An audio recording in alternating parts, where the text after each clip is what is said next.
I'm getting something. I'm picking something up.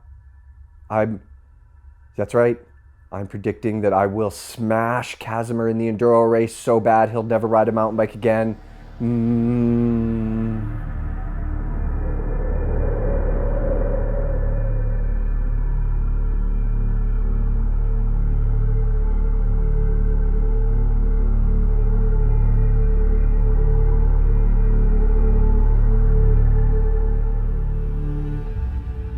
The end of 2020 means it's time for Pinkbike editors to read the tea leaves and look into our crystal balls.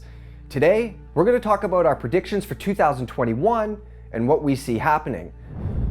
Let's look in our golden book of fortune telling and see what Mike Casimir has in the cards for 2021. Well, he's definitely not going to be beating me in an enduro race, but he's also predicting that we're going to see more mullet-wheeled bikes next year. And the reason for that, he says, is that it gives shorter riders more butt-to-tire clearance, as well as allowing companies to use cliche words like playful in their ad copy. But the larger front wheel, the 29-inch front wheel, still preserves rollover. So, Mike Casimir, more mullet bikes for 2021. Casimir also saw a prototype Saint Derailleur at a World Cup race last year, and Casimir, being Nostradamus and all, thinks that means we're going to see an all-new Saint group real soon. Casimir's other two predictions for the coming 12 months? Well, we'll see declining downhill bike sales. Now that's going to be largely affected, he says, by e-bikes and enduro bikes becoming even more capable and more versatile, therefore making riders question the need for downhill bikes.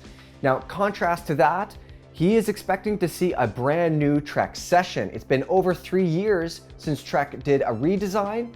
Pinkbike photographer Matt Ragg, well, he says this pandemic, it's changed sponsorship deals forever. In these troubled times, racers will need to be able to help sell bikes away from the track as well as on it. And that means in order for companies to see a good return on their investment, these racers are going to be more versatile than ever before. Matt is also predicting that we're going to see even more e-bikes in 2021, with sales continuing to improve, and there's a pretty good chance of exactly that happening.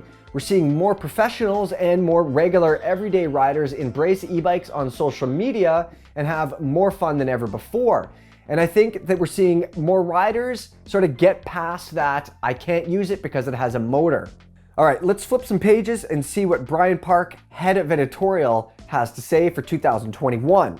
In his first prediction, he predicts very strong bike sales for at least the first half of the year, which I think has got a strong chance of happening. Corona has meant that individualist sports are booming more than ever before, and the pent-up demand of bike sales means that we're not going to see bike shops putting anything on sale until at least 2022. One thing he says that we will see, though, near the end of the year is innovation. Last year was all about companies trying to fulfill orders, but we're going to see some out-of-the-box thinking return to the shelves in 2021. SRAM's wireless Axis drivetrain was launched nearly 2 years ago.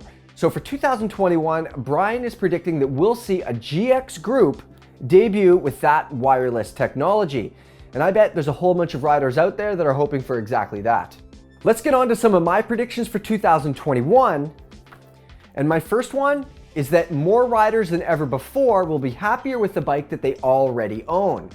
With the pandemic messing with production cycles and bike shops seeing their showroom floors being cleared out, there are fewer bikes than ever before to buy.